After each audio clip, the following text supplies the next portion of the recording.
Hi everyone, so this is my second video talking about my healing manifesto.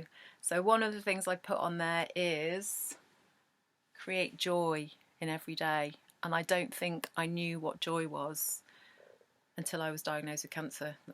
How ironic is that?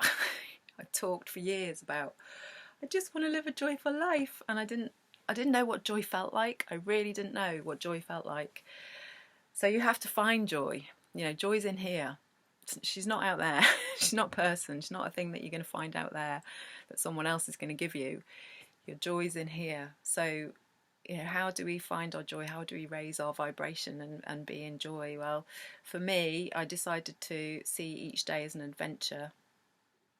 And I also was doing things like, jumping on my rebounder, and I was listening to uplifting music. I joined a healing group, and they had a playlist of really uplifting songs, and you can find your own uplifting songs, but music and the vibration of music is so powerful. I also listened a lot to more kind of meditative music that's vibrational. So some people might say use there's music that's Fibonacci music, or sort of ones that are set to a certain megahertz, so it's healing. I really like Barry Goldstein's music. He does the music on a lot of people's meditations. Lee Harris has used him, Anita Mojani, Joe Dispenza. His music is played a lot on their meditations. So you have to find what brings you joy. But ultimately, when you feel joy in your heart, you really feel joy for life, you start to get well. It just happens, so you really have to look at your life and go, if things are really hard, let them go. I mean, one of the things that when I was receiving a healing from Dr. Joe Dispenza's distant healing group, Joe said, where are you putting your energy that you could be using it to heal yourself? And I've said this over and over and over to people.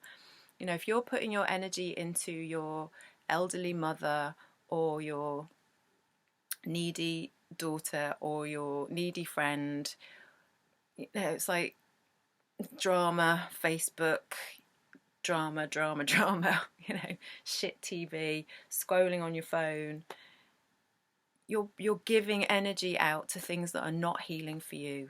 You really have to get boundaried with where are you putting your energy, and where could you be using it to heal yourself. I now meditate twice a day. That wasn't always the case, even when I was ill. Maybe once.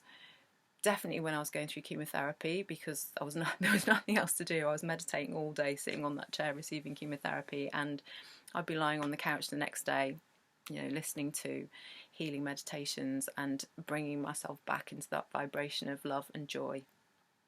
I can't recommend it enough, and I can't recommend meditation enough as well. I've just been on this amazing week-long retreat where they're actually doing scientific studies and showing that people are recovering spontaneously from all kinds of illnesses through healing and through meditation, from receiving healing from other people and through meditating and bringing their body.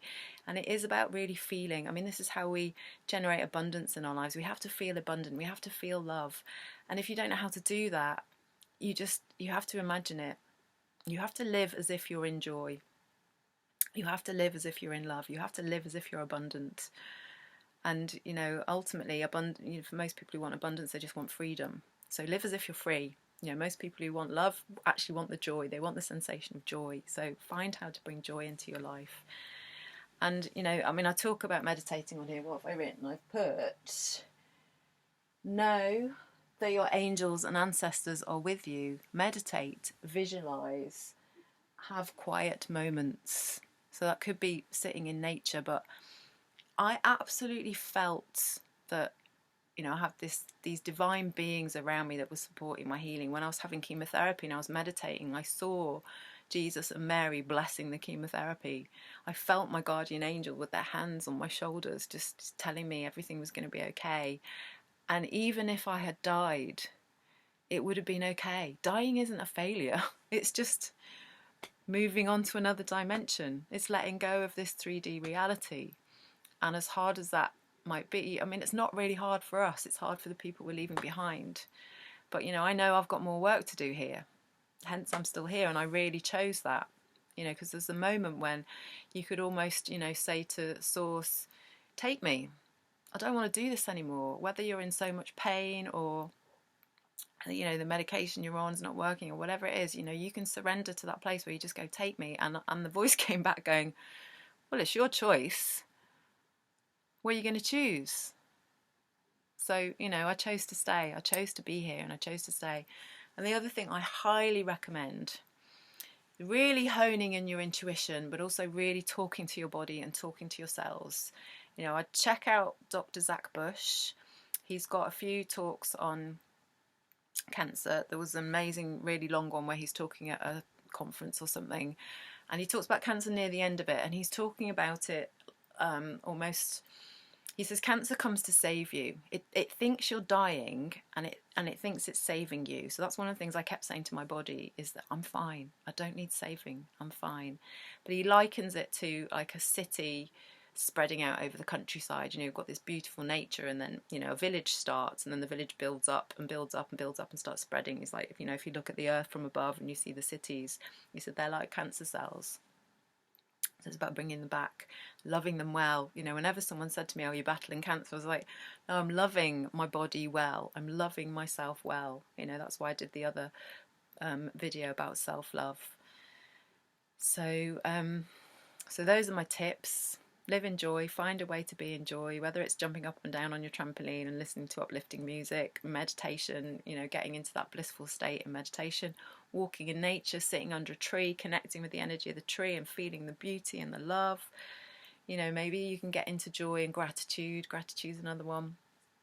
By just, you know, thinking about what makes you feel love. You know, maybe it's cuddling your cat, cuddling your grandchild, you know, your partner. You know, maybe it's just thinking about an amazing moment that you had in your life where you were just in so much kind of awe and joy and love.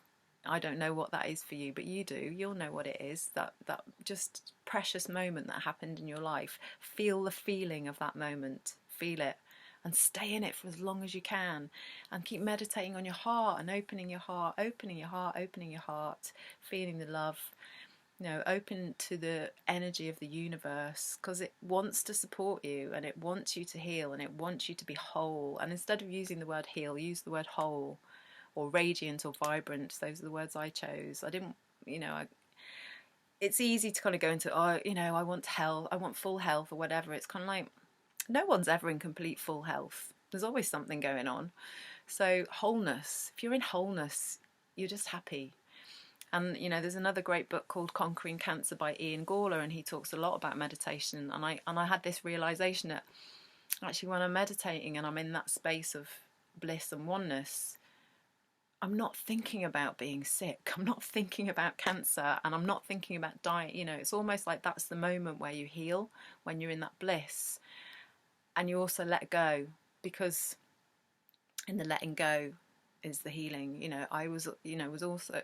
I say to people, you meditate because you get to the point where you don't care if you're alive or dead, because you're not in your body. You know, it's just a costume that we've put on for this lifetime. You know, it's like getting in a car, you know, and the engine's going or whatever. It's like sometimes we have to take this body off and go and get another one. And it's not a failure. It's not a failure to move on. It's just your time. It's time to let go.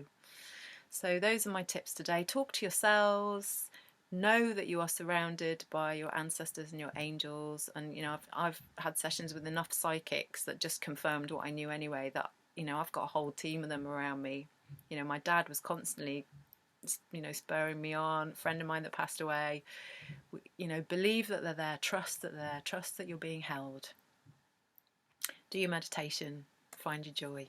All right, lots of love.